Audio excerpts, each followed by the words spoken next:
your video. And you should have gotten a nice little static message, robot lady, saying that the meeting was being recorded. So that's your official reminder. And then also at the end of the session, we will be, we have some time for a Q&A. So if you have questions for Molly, all kinds of questions, she fields anything about her book or experiences that she's had, please feel free to add them to the chat. We'll be collecting those as this launch party goes on. So please add them to the chat when you feel compelled to do so, and she will get to as many as we can towards the end there. Okay, so I think that concludes the housekeeping portion for us. I'm going to take a few minutes now to introduce myself, and then of course Molly. So my name is Ali Perez. I will be moderating for you today.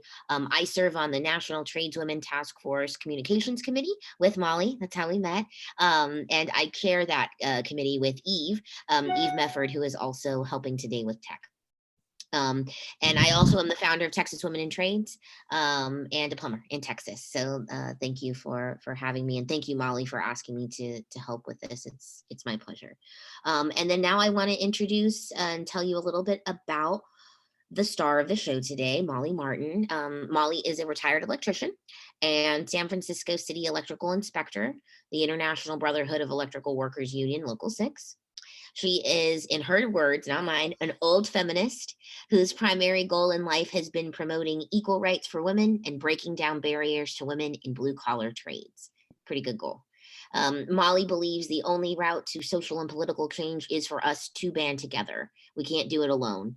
She's also the co-founder of several tradeswomen organizations, including Tradeswoman Inc., and she started that in 1979. She helped organize national tradeswomen conferences in 1983 and 1989, and a series of annual conferences in the 21st century. Molly has been telling the story of women in trades for the past 5 decades. She worked with a group of volunteer tradeswomen to edit and publish the quarterly magazine Tradeswoman in the 80s and 90s. And she authored the book Hard-Hatted Women, Life on the Job. Along with other activists around the country, she is currently writing a history of the tradeswoman movement. And she now lives in Santa Rosa, California with her wife, Holly. So, Molly. Thanks, Ali. Ali Perez is one of the awesome young women who's gracefully taking over leadership of the tradeswoman movement from us old people. And we really appreciate all the young activists that have, stepped up. And there's a lot going on now in the tradeswoman movement. And I want to thank Eve Mefford also, who is, you can't see her, but she's doing tech for us today, which we really, really, really need, because I'm no tech wizard. She's a researcher at the Institute for Women's Policy Research. And I see that Ariane Hedgewick is here too, who also works there. We really appreciate the research that they've been doing lately, and they just, a story on their most recent report just came out on Women's Media Center News about tradeswomen. So thank you to our, what would we call them? Our allies who are helping us in this movement. We love you all. They're our new leaders. Now I'm going to read a story from the book. Last time we talked a little bit more about harassment in the trades, and I want to talk about something else this time, or expand our notion of what it's like to be in the trades. I didn't want it to make it seem as if I hated men, which of course we're all accused of, right? So this story, and after Jaylen interviews me, and we have a conversation, I'm gonna sing my song too, so be prepared. All right, so this is a story called Burroughs Bonding. Let me buy you a drink, Alma. What'll you have? Manny yelled from the other end of the bar. He had the bartender's attention. Then the talking stopped. Everyone waited for my answer. Bourbon up, water back, I grinned. The bartender nodded, and a howl went up from the men at the bar. That ain't no ladies' drink, said Mario. And I ain't no lady. As I said this, I caught a wink from Manny. Manny got off his stool and came over. A small, dark man whose thick head of hair had begun to gray. Salud, he said, lifting his glass and handing mine over. I never thought we'd be drinking together, Alma. Salud, I said. Why not? I don't know, he shrugged. I thought you didn't want to drink with me. Remember the time I asked you to go out for a beer? You were afraid to go with me alone. Manny, I said, I was never afraid to drink with you. I was probably just busy that night. There's one day of the year at the maintenance yard when lunch is not restricted to a half hour and when drinking during work hours is overlooked by the bosses. The day of the retirement luncheon. On this day, we shed our blue coveralls and congregated in the cool, expansive basement of Dago Mary's, an Italian restaurant near the shipyard. On this day, we may be required to work till 11 in the morning, but it is understood that no real work is expected from us in the afternoon. Most of us will be drinking, and machines do not mix well with alcohol. During this year's lunch, Manny seemed especially buoyant, hopping up to offer toasts throughout the meal. At every opportunity, glasses of red wine had been lifted. All were anxious to make the most of the celebration and honor those coworkers whose service at the yard had come to an end. Afterward, we all piled into trucks for the short drive back to the yard.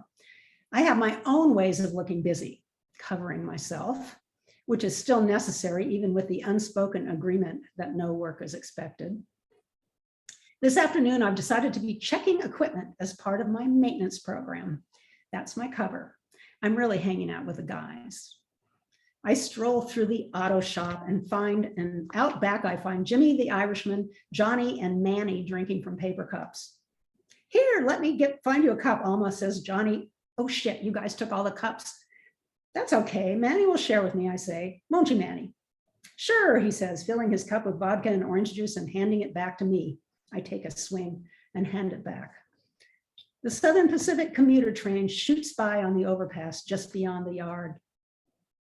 I can see business people and office workers in suits reading papers. Only the engineers see us and wave. When you were a kid, did you ever walk along the tracks? I asked Manny. We used to put pennies on the tracks and wait for the trains to smash them. Sure, but we didn't have pennies, he says. We used bottle caps. This was Mexico. We used to play baseball in the dirt by the tracks with all the burros. They'd put hobbles on the burros, tie their hind legs together, then tie a rope around their necks. Poor things, couldn't go nowhere. He swigs from the cup. Jimmy and Johnny are arguing about the cost of the lunch. Johnny says they charge us too much. Jimmy says we got what we paid for. Manny turns back to me.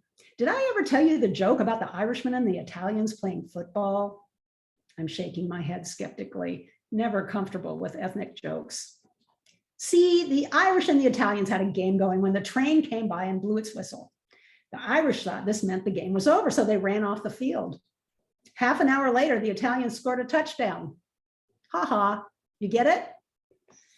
Hey, Alma, Manny gives me a meaningful look. You don't really know me. We've been working together here a couple of years and you don't know who I am. Someday we have to have a little talk and I'll tell you. Sure, Manny. The vodka bottle is empty and Jimmy jumps in the truck to make a booze run.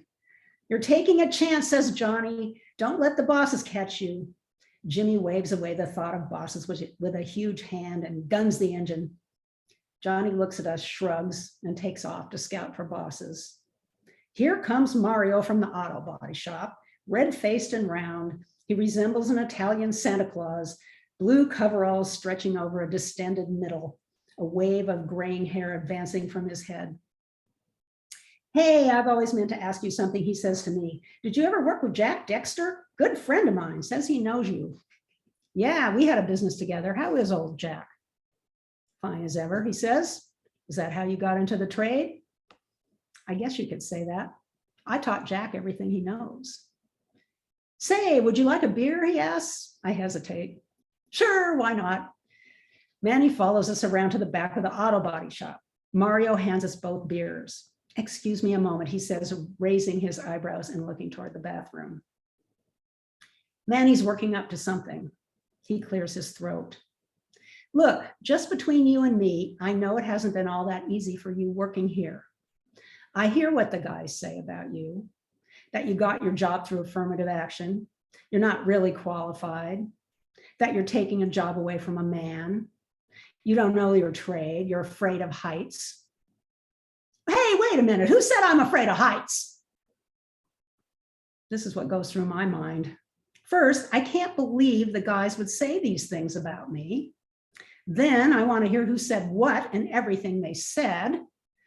Then I think I'd rather not know this stuff. I wish Manny would keep it to himself. Then I wonder if Manny's making it up. Wait, he interrupts. I know it's bullshit. You know why? It's been the same for me having brown skin. Only I've been here 20 years. They wouldn't give me the good jobs. One guy even refused to work with me. I stuck out. I stuck it out. I made a living, but you can't trust him. That's all. Mario barrels back into the shop. Lady, have I ever told you how good you look in those Carhartts, he says. No. I turn to Manny, who's frowning with disgust, but it only needs saying once. The end.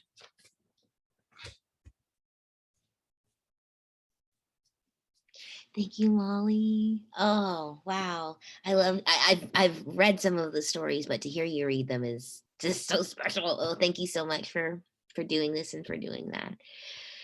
My goodness, yes, definitely a different topic than last time. Well, you know, I do want to talk about making allies, because we depend on our allies. Tradeswomen depend on male allies. We can't do it without them. We can't do it without each other, but also, you know, we have to have male allies. That's who teaches us the trade. Because now there are quite a few women teaching. I know that in the apprenticeship programs, but still, it's mostly male. Yeah, and I got out of this story also this togetherness in being other, you know, that it was, you know, not just you being a woman, but being a different race, being a different sexuality. I mean, all of those things, there's community in that otherness. And so it was great to hear you speak to that. So thank you for that. Okay, now moving on, I'm going to be introducing our interviewer today. We are so lucky to have Judaline Cassidy with us. I'm going to introduce her here in just a second, but I wanted to remind everybody that you can ask your own questions if you'd like to have that opportunity. Molly's allowed us that platform later in the presentation. So if you have a question that you'd like to ask, or maybe even a comment that you'd like to make, that you'd like to have read out, we're happy to do that. So please feel free to add those to the chat. If you're on a desktop, it's just the more button with the 3 little dots, and it says chat, and you can just click it in there, type in there, and we'll be adding those to our list. So, okay. Now we will get to our introduction. Judaline Cassidy is a feminist, a plumber, a tradeswoman, an activist, a motivational speaker, and advocate. In 2017, she started Tools and Tiaras as a way to expose, inspire, mentor, and show the next generation of young girls and women how the trades are a meaningful, non-traditional career path for women. Through weekend workshops, week-long summer camps, and speaking engagements, Judaline has changed the lives of many, especially women and even young girls. She says, quote, "If the future is female, as they say, we must start preparing the next generation for the future today," end quote. A native of Trinidad and Tobago, she came to the United States in 1989. She became one of the first women to be accepted into the Plumbers Local 371, Staten Island, New York, in 1996. And she is the first woman elected to the examining board of Plumbers Local Union Number 1, New York City. And she is here today to talk with Molly and ask her some questions. Hey, Jaylen. Hey, Molly, it's so good to be here with such an amazing group of tradeswomen. My sister, the tribe, I am just so happy that you even asked me to do it. And when you asked me and I was like, I hope it's after work so I could say yes.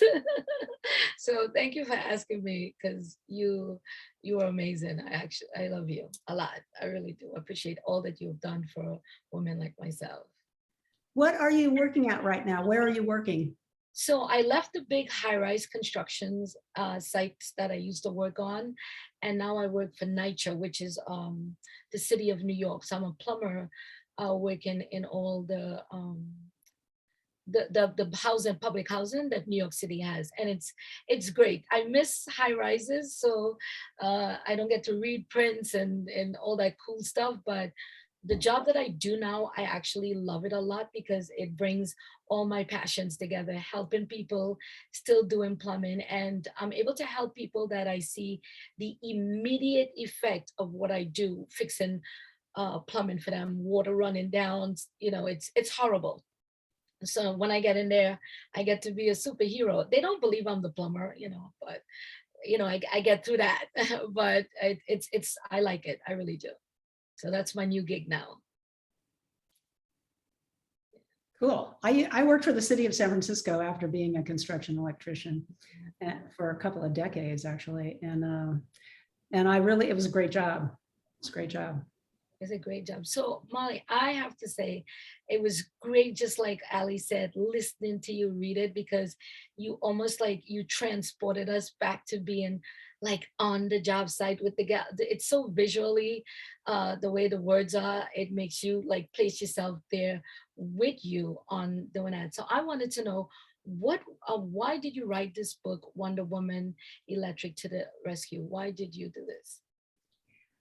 Well, a lot of these stories were published in Tradeswoman magazine, or not a lot of them, several of them. The one I read just now was published in Tradeswoman magazine, which was a magazine that we tradeswomen volunteers put together in the 80s and 90s. It was our way of communicating across the country. We didn't have Zoom.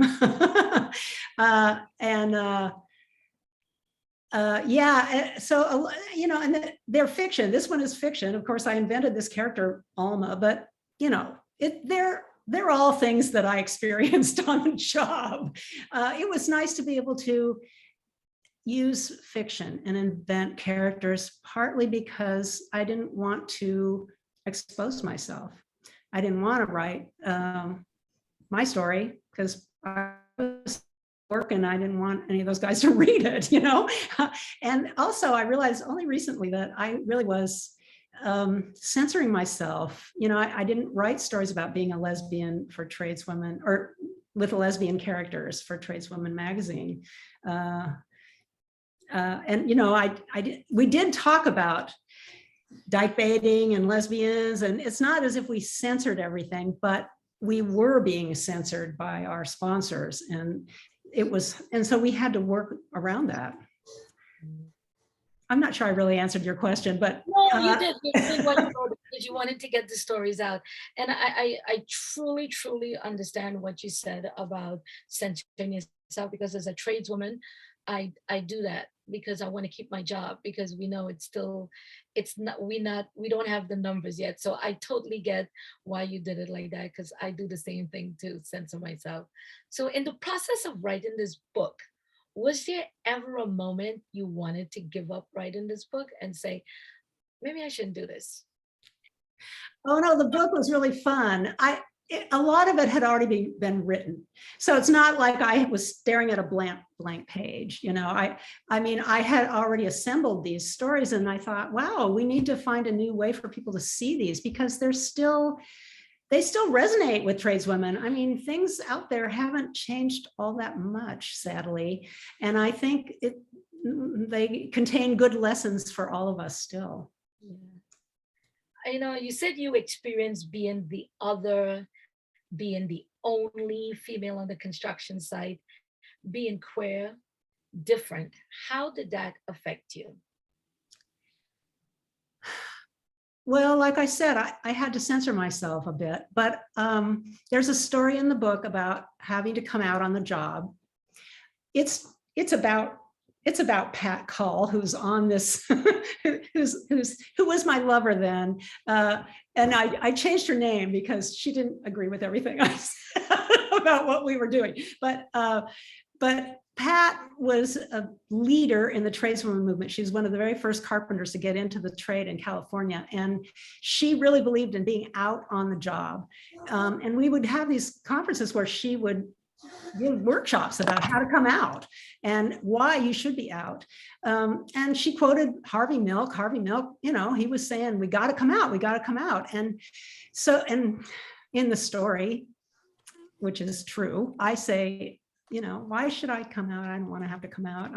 Because they're all going to know it. They're gossips. As soon as I come out to one of them, everybody's going to, in the shop is going to know. And she got mad at me because she almost lost her job because she was you know, the other.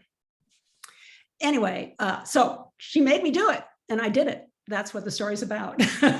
And I think we all should do it. You know, all of us who are other in some way should come out, should find a way to come out. I know it's not always easy to do, but you know, you'll find the right time.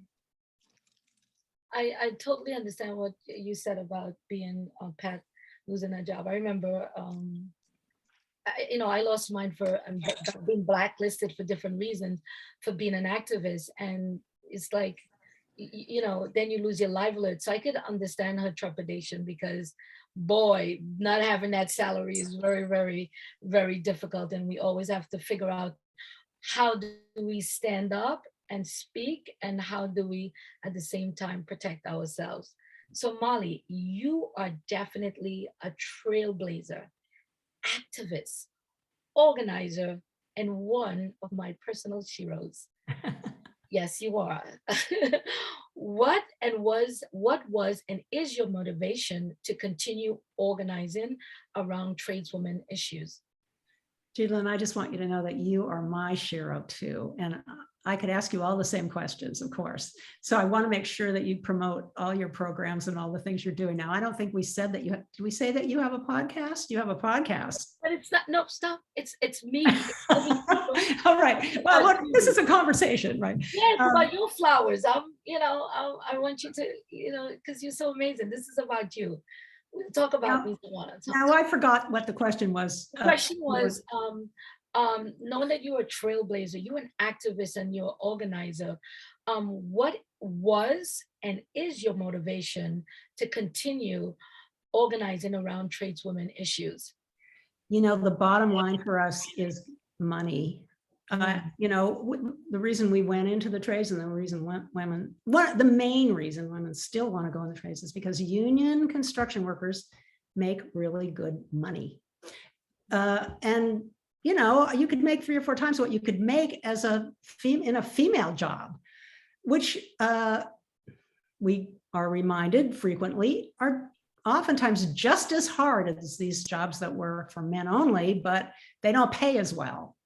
So that was the bottom line. We want, you know, back in the 70s, we talked about the feminization of poverty. Does anybody remember that? It's still true. Women are still poor, but it was happening then at a faster rate, I think.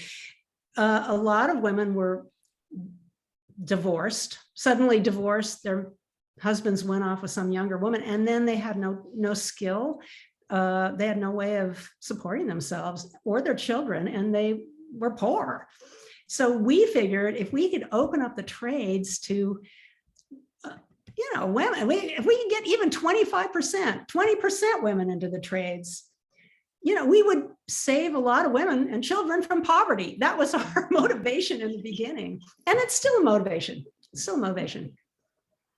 You're absolutely right about that. I think the data says that women, we do like 52% of the world's work.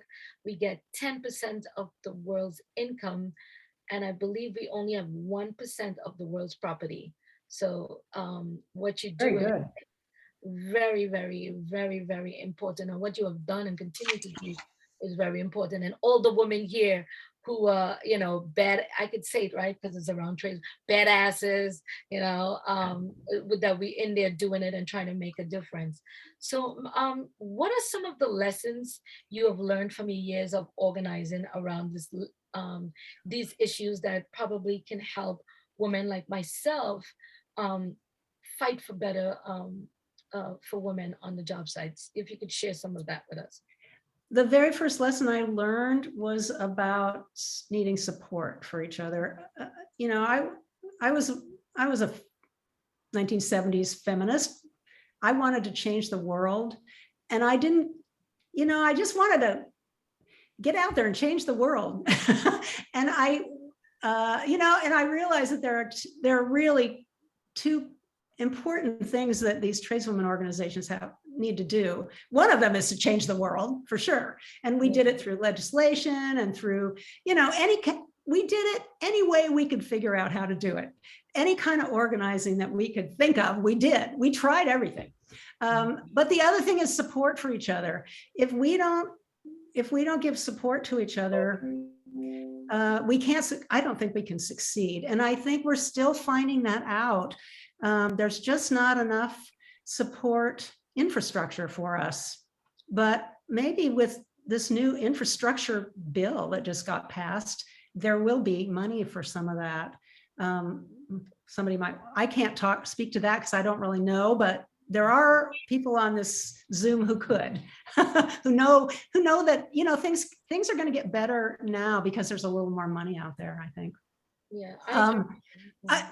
But anyway, that was a good lesson for me. You have to provide support to each other. And that's what our tradeswomen organizations are partly there for. Yeah. And I you know what, I would say that the word that you put in is paying dividends, because I mean, what motivated me, I was just being my plumber, being on the job site, being the only one just doing it. But when I saw that the number of women in construction was 70% since 1970, I said, this is crazy, because I thought it was more. So the work that you have done really, really, really and truly is paying dividend, because finally, we have some movement in the number. It's not a lot, but we went up to 4%. So the work, it's being done. And I think what you have done and all the amazing women you show in the picture, you know, sometimes it takes time for the dividends to be paid. And your dividends are with people like me that are here in this moment, and we're going to continue building on what you have done. And I think you're absolutely right about that it's going to get better, but I think we all have to do it as a sisterhood as we continue to move forward. So looking back, right, how did the tradeswomen strategies and tactics evolve over the years? If you could just go back a little, how you think it evolved? And well, we had to have lawyers, and we had to have lawsuits at the beginning. If we didn't file lawsuits, we wouldn't be here. The most important lawsuit, well, we know that our employment rights come from the 1964 Civil Rights Act, right? That's the basis of our rights. And 1964 wasn't that long ago. Before that, we didn't have it. We didn't, you know, there was nothing we could do. In 1976, we sued, or feminist organizations sued the Department of Labor, and that got us, and we won, and that got us what we call goals and timetables for women in construction. And we've used those laws that resulted and the regulations that resulted. It's affirmative action. That's what it is. We needed affirmative action. And the laws brought us that. Now, later, we realized that, you know, class action lawsuits, which we had used in the 70s to really great effect, were no longer possible. They made it impossible, almost impossible for us to do class action lawsuits. So we tried legislation. We tried, well, all the things that organizers do to change things. You know, we did everything. And, you know, it's true that our tactics didn't change over the years. You know, they made it hard to sue. And so, you know, we did a lot of things. I don't have to go through all of it, but yeah, that was the big thing. I mean, we needed to get those laws in place first. And we still have them. We still have the laws. As soon as Reagan got elected, they stopped being enforced, but we still have them. And we've been trying to get, work in the apprenticeship system. Most of these union trades have apprenticeship programs. That's how you learn the trade. You go to school usually for 4 or 5 years. And while you're working, go to school at night, or sometimes, they do it differently depending on the trade. But yeah, we need to get more women into the apprenticeship program. That is a really important point right now. And I think if we succeed in doing that, we're gonna make a lot of strides. I agree with that. I think we need to get more women, but we also need to give them more support, because I think I remember being on the job and being the only one. And then when I started seeing other tradeswomen, like the electrician, the bricklayer, and then we started having lunch and all the different, and then it evolved where I was actually on job sites with other plumbers. So I think, but what happens is a lot of times after the apprenticeship, they all drop out. And I think that's where we have to spend some of the money in, and the support with our sisters to help them get through those difficult days when they want to quit. So I totally agree with you. So Jaylen, I think it's not that, well, we certainly don't all drop out, but a lot of people do drop out of apprenticeship, but men do too. Men drop out, I think, as much as women do. I think a lot of men also drop out of the apprenticeship, which just shows you how difficult it is to work in this construction culture for men as well as women. We have to change it. I agree with you, but what the difference is, there's more of them and less of us. So when we drop out, a woman, let's say in my class, I had one other female in my class when I was going to apprenticeship school, and she dropped out. Now I'm the only one. Like you said, by the time I get to my 5th year, a lot of guys had dropped out, but still there was a lot of guys.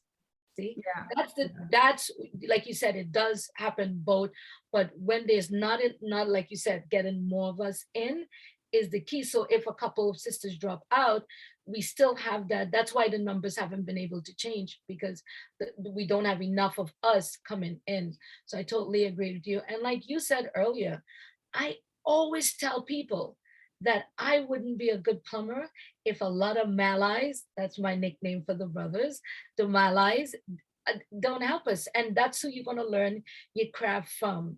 So I totally want to see, God's willing, universe willing, I'm around to see that number change again. Why do you believe women want these jobs? What's your take on why women would want these jobs? Well, I didn't like putting on pantyhose and pumps to go to work. That's and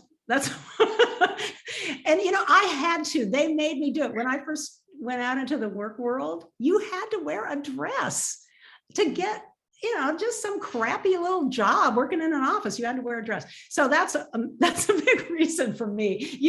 I could put the same clothes on every day and put my hard hat on without even combing my hair, and made me really happy. And also you get to build things, you get to look at things and say, I built that. I mean, that is, there's nothing like that.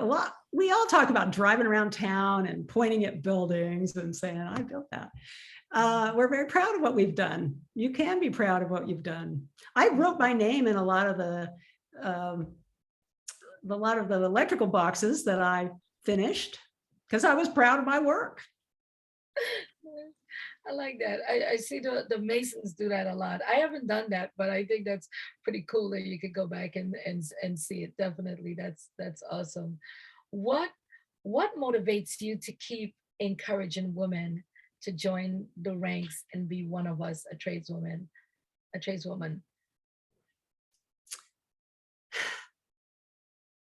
I don't know. What is it? I just feel like, we got a raw deal. We had, actually, Jimmy Carter was our friend. I can remember when Jimmy Carter was president.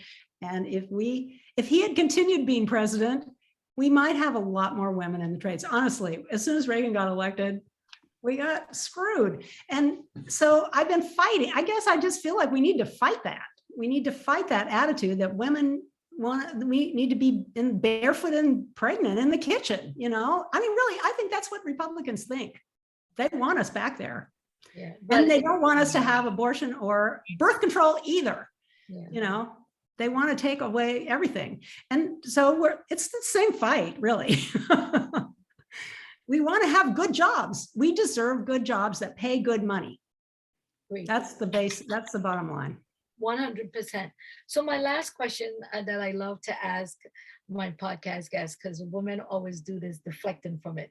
So my one question to you is, what message do you think every woman or girl should hear? And what do you love most about yourself? Well, I don't want to tell them to not quit. I think that's a mistake to say, just keep going, keep going, keep going, never quit. I think that you need to really look at the situation. Sometimes quitting might be the best thing to do.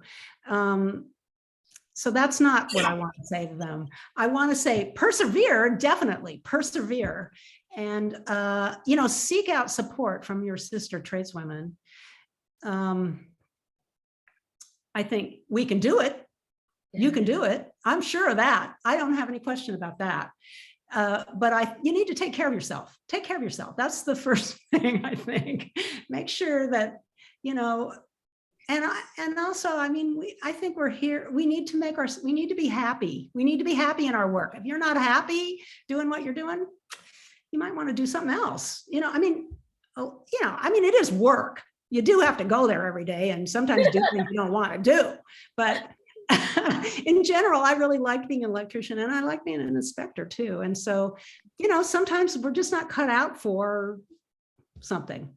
But in general, I think women not only make really good electricians, plumbers, whatever, and inspectors, but maybe better. We might be better than the men. I mean, I think as inspectors, we are, because we have a better way of, in general, I'm talking about in general, not specific women, but we have a better way of interacting with people. You know, for men, it's all pissing contests all the time. Now, how can you, how can you run a business like that? Yes, we want to see contractors succeed and do a good job. And so that's our goal, not showing them who's boss. I got off track there. That's all right, because we love hearing, but don't think you're going to get away, because every woman does this question. They always try to get away from this part. What do you love most about yourself? Yes. Well, I love that I'm strong, and I love that I'm skilled. And I'm not as strong as I used to be, that's for sure. But I took great pleasure in being strong when I was young and doing hard work. For me, it was very pleasurable. And I was also a weightlifter. So I knew how much weight I could lift, and which really helped me on the job. I knew what my limits were, you know, and it gave me great pleasure to be able to lift a lot of weight. Doesn't anymore.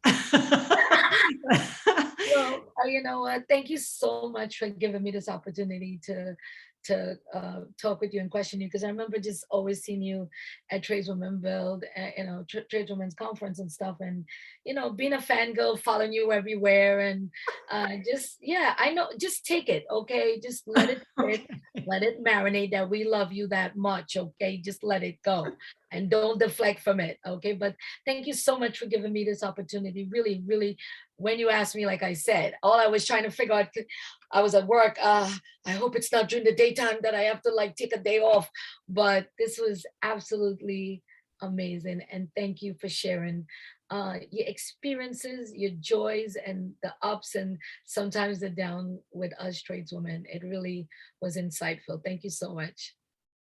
And I think we're going to move over to some questions. So Molly and I, people, if you were giving us stuff in the chat, Molly and I struggle with doing the chat and talking the questions. So I'm just being honest. So we're going to look at that. We talked about that. We talked about that earlier. Let's end this part by me singing my song. Now, here's my song this is my introduction. When I was a girl, my mother said to me, when you're grown, what do you want to be? For choices, I had only three: teacher, nurse, or secretary. I want to join the brotherhood where I can build something and the pay is good. I'd have a trade and I'd have it made. Typing in shorthand had paid mom's rent, so I learned secretarial skills. I didn't really get what that meant till I had to pay my bills. They made me wear pumps and pantyhose to apply as a Kelly girl clerk. I still only made minimum wage. Filing faster only got me more work. I want to be in the brotherhood where I can build something and the pay is good. I'd have a trade and I'd have it made. I answered an ad for a cocktail waitress, but they were hiring topless dancers. The man who was hiring looked at my tits and said, "You've got the answers." No experience necessary. You did not earn a thing. They said you could make $50 a night from tips stuffed in your G-string. I was too fat to be a stewardess, too angry to be a waitress, too allergic for hairdressing, too messy for housekeeping, hated kids too much to be a teacher, typed too slow to be a secretary, wasn't into helping people like a therapist or a nurse, not social enough for social work. What could I do? I went to school in the construction trades. They said, "Can you type?" I said, "Yes." I learned not to give that answer again because you just get stuck behind a desk. But they finally let me into the brotherhood where I can build something and the pay is good. Now I've got a trade and I've got it made. Now in the morning I hop out of bed, pull on my Carhartts and boots. I just stick that hard hat on my head, forget the business suits. No more pushing papers around and not creating a thing.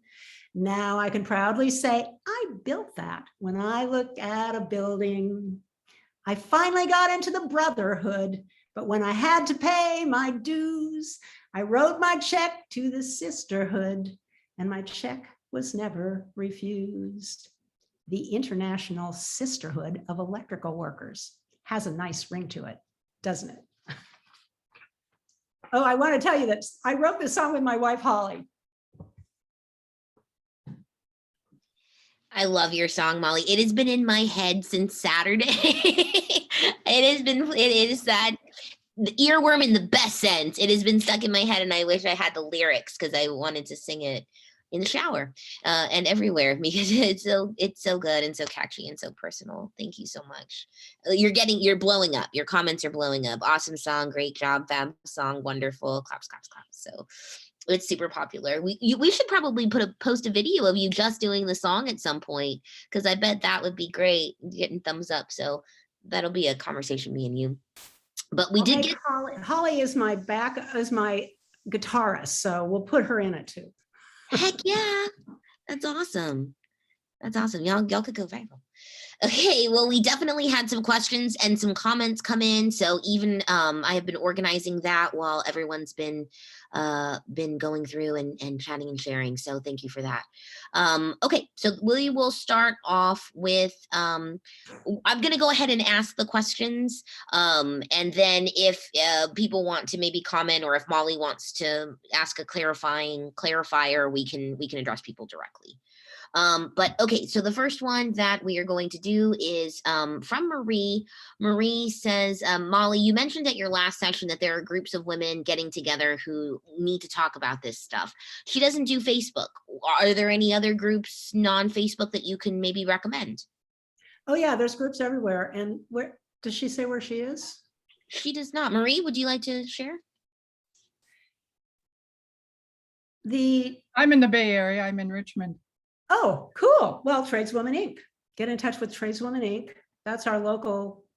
You're still around? Organization. Yeah. Oh, yeah. They're very much still around. Yeah. Yeah. I need to talk nitty gritty about like 30, 40 years ago. That kind of thing. You know, like you say, nobody else gets it. Yeah. Yeah. I remember you. That's how we met. Yeah, I guess so. 40 years ago. Yeah, there are local tradeswomen organizations in most big cities and all over the world, really. And if you go to the tradeswomen task force, I think if you put that in, tradeswomen task force, it'll come up. They have a list of organizations and resources. And I know that the task force is working with a group of women who are, I'm trying to remember what they're called, but they're taking a group to London this June for an international meeting, and they've been to India a couple times talking to Indian tradeswomen. Yeah, so we're all over the world. Excellent. Great question. And in the chat, if you're able to see that, Marie, there's some links to some resources from tradeswoman.org. The task force resources are on there as well. And that lists all of them from all over the country. So hopefully you can connect with some people. Follow up. And I actually found this comment very interesting for Marie, because I'm in this situation, but it's kind of a comment / question. Molly, she wants to say something about, or I guess wants you to speak to union versus non-union. And I guess the pay difference is there, but non-union, I'm actually non-union. I went through a DOL approved program. So I wanted to speak to that. Marie, did you want to clarify that maybe? It's my life experience, a little bit I've had and I know, is that there's an awful lot of women facing what are similar issues that don't have a union and don't have high pay, but just working in blue collar trades because it's available and because it's suitable for you. And I think I just was questioning Molly about giving the impression that the main thing is this high pay. It isn't for a lot of people, I don't think. Don't give the wrong impression as if all electrical workers get this really high pay. Well, when we organize, oh, sorry. A lot of them aren't union. You're in the San Francisco Bay Area. You're in a kind of different world than a lot of the country. Yeah. We focus on union apprenticeship programs because that's who makes the money. If you're in a non-union situation, well, there's a lot of places that there are not unions. You just don't have that option. Mm-hmm. But if you do have that option, go union, because there's a contract, and discrimination is prohibited in the contract, and women make the same wages as men, and there's lots of reasons to be in the union, and unions are raising the wages for everybody, and even in non-union jobs. So yeah, I know you can't always get into the union, but if you have a chance, you should. You should go through the union apprenticeship program. Yeah. My union got busted, so. I'm sorry, that's happening all over. And most of these apprenticeship programs that are the higher paid union apprenticeship programs are in big cities like San Francisco and New York.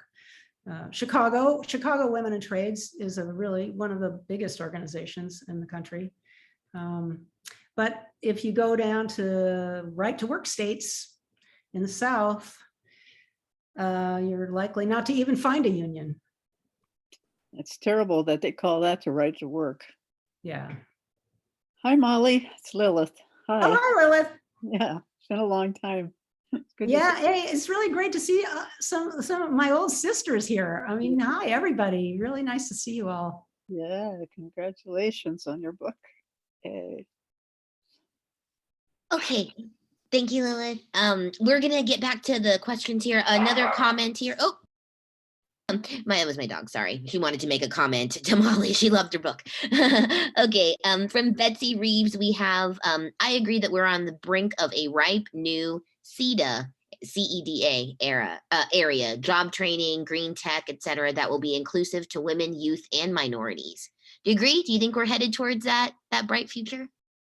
There's been lots of organizing, and we should be. Yeah, the Green Blue Alliance has been around for quite a while now, and connecting union people to environmentalists, and I think even though it's under the surface, these groups have had a lot to say about the most recent bill that was passed, the infrastructure bill. And I do think it's going to make a difference. I agree. Awesome. I think so too. I think that we've got a lot of potential here, and we're in an administration. I think that we might be able to see some positive change here for tradeswomen. That's the hope.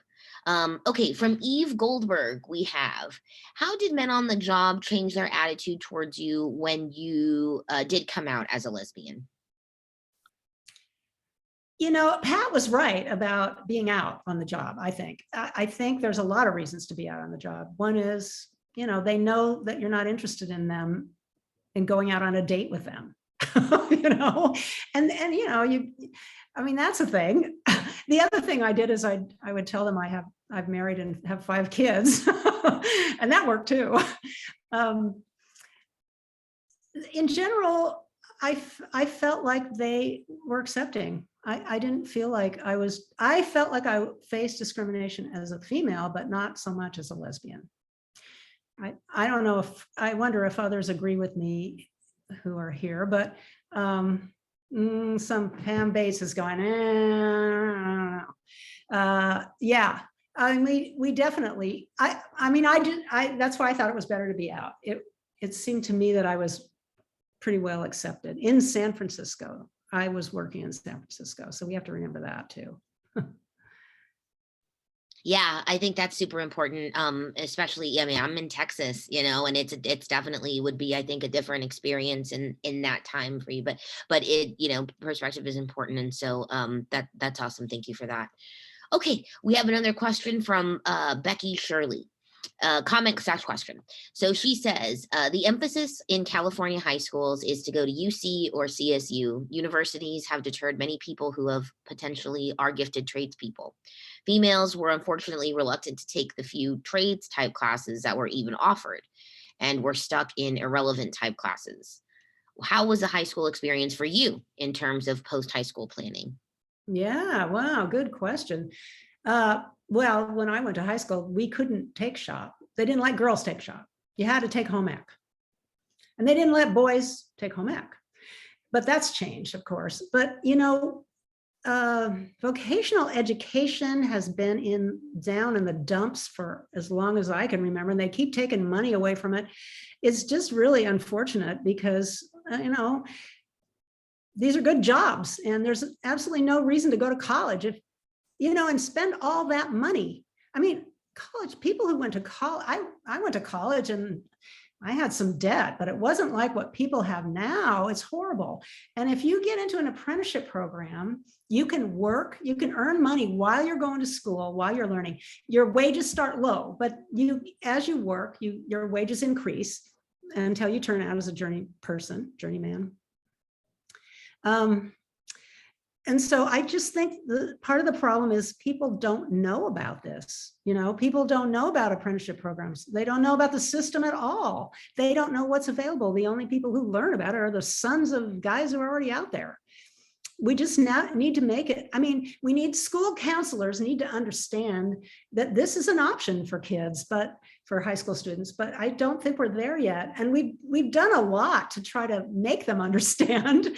There was a great program here in the 80s and 90s in the Bay Area that was doing that was really trying to impress upon school counselors and people in high schools why this was important.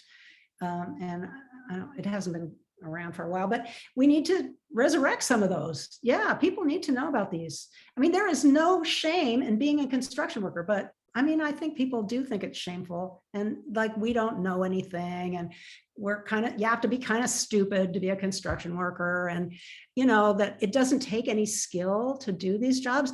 I think a lot of rich people really believe that it takes no skill, that you can just throw anybody in there and anybody can do it. And that is just not true. And you know, it's a skill that you could take, you have it for your whole life. Once you learn a skill, you know, you don't have to work all the time, but you can go back to work. If you've done something else for a while, you can go back to being an electrician, you know, and I just don't see a downside to learning a trade.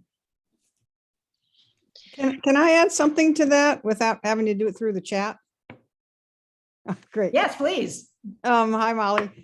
Just to Hi. carry that further, I think there's not a lot of discussion about what all the opportunities that some of us, I'm sure on this page, took advantage of when we weren't at an age anymore, when our bodies were starting to wear out. And that's something that I think is part of the persona, the perception of like, this is lowly, dirty work, and it doesn't take a lot of brains, it takes brawn. And when you're talking about a certain class, whether it's a ruling class or a richer or whatever that perception is, that people in the trades, because if there's more discussion about where these jobs go towards project management, being a contractor, owning a company, owning multiple companies, property management, building inspectors, teachers, teaching people in the trades, the next generation. There's so many places all of these jobs can be taking us. And I don't think that gets discussed quite enough. The solidity of choosing a career like this early on that might not be a dead end. Thank you, Betsy. That's a really good point. Yeah, there's lots of places to go with it. Betsy for president.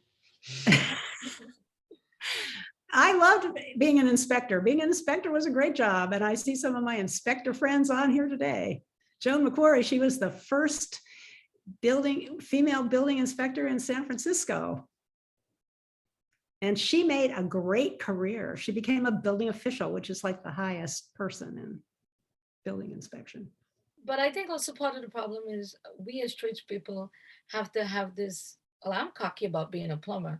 I tell people all the time that they're going to need a plumber before they need a lawyer.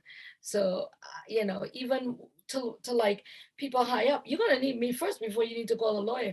And I think part of it too is a generation of a lot of the men, when they worked in the trades, like kind of told their kids, oh, I don't want you to become a tradesperson, like something's wrong with it. So we got to change that. And what working with tools and tiaras in the school, what I found out, which I didn't know, is actually guiding counselors.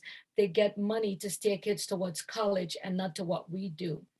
That is huge. And then also there's a factor within the Black communities that we may want to talk about. A lot of times the young men, they're from single homes, right?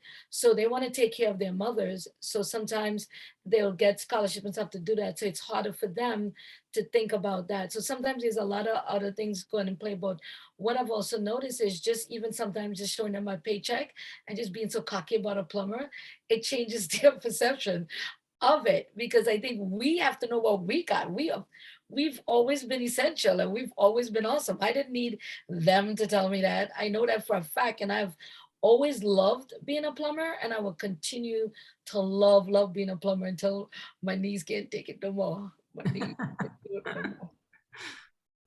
Well, that's great, Julianne. That's awesome.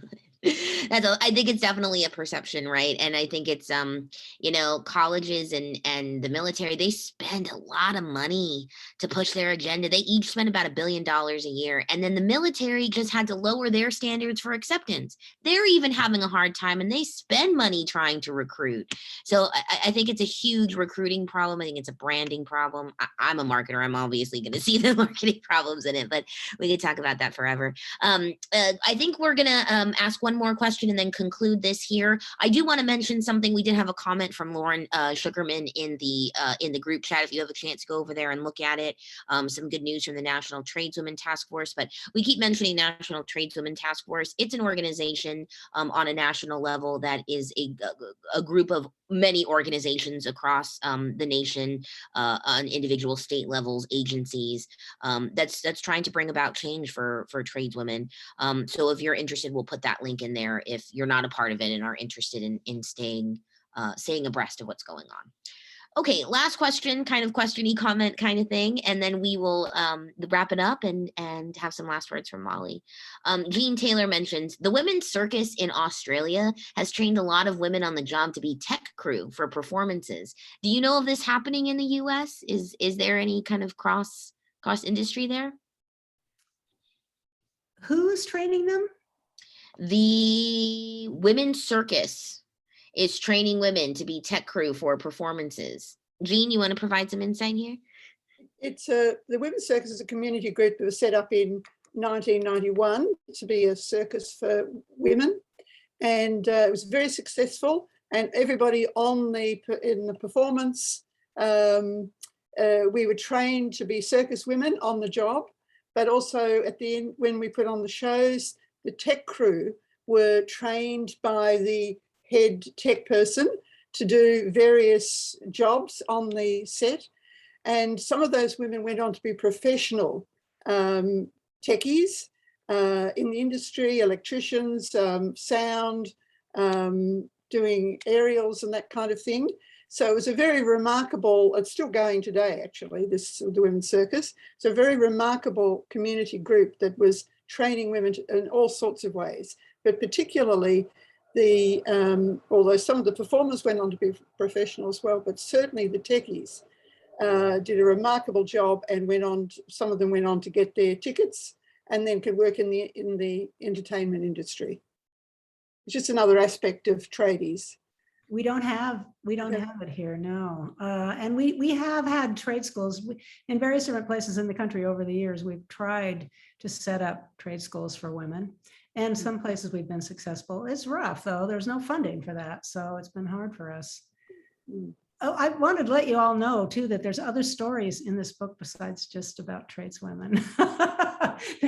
There's stories about my family, and you know, it's not all about working in the trades. Thank you. This has been wonderful. Thank you. Oh, thank you for coming. Molly, can I read my favorite line? One of Yeah. them? It's just one line. Speaking of which, on page 32, it's the last survivor. It's, you know, a lot of the associations that you make and the political connections you make are really, I think, what brings the book, what really makes it bright and I don't know, and important, you know, because it's, you know, your stories, it's like a historical, it's very historical, and that's important. But Ruth and Mary Jo, the older couple, or the woman, the Native American woman, they carved out their own woman-centered culture in the hostile environment of Eastern Washington. And this is how you were growing up. And it's a story that really rang for you before the advent of the modern women's movement and lesbian pride. Living lightly on the cultural landscape served them well. I just love that line. Thank you, Living Betsy. lightly on the cultural landscape served them well. So they were living lightly, but they were doing important stuff, but sometimes in the trenches. Yes, I think that's probably good advice for all of us, isn't it? Molly, speaking of family, did you mention your brother's on the call? Is that My Don brother is Martin? here. There he is, waved on. Don Martin.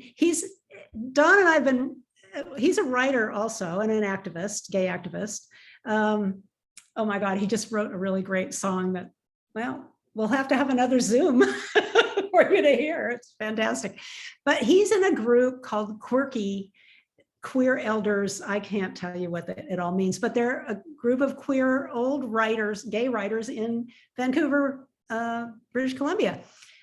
They do fantastic stuff. I mean, they're always publishing books and writing plays, and you know, they're really active. So I'm very proud of what they're doing. And you know, we're writing about our families, about our family history together too, Don and I. It's been really fun. That's so special. That's awesome. And he's such a fan. He was here Saturday too. I noticed him. I didn't make the connection at first until you mentioned your brother, and I put all the pieces together. So okie dokie. Well, I think we're concluding our book launch party here today. I want to thank everybody. I want to thank Eve for helping with technical support, Judaline for bringing your fantastic energy and interview expertise to that and getting some really great questions and answers out of Molly. I want to thank everybody for contributing your questions and comments, and thank everybody for coming. There will be a link that will come to you with the recording of the session, so that will be made available to you. So have a look for that. And I give it to Molly for any last words. Wow, you know, it's so great to see all of you on this. I love Zoom. I mean, I wouldn't be able to talk with Judaline. I wouldn't be able to see your face. So she's in New York, you know, and so it's been really great to see all of you. You know, we're moving it on forward. It's going to happen. It's going to get better, I'm sure. Okay, I'm not sure. Congratulations, Molly.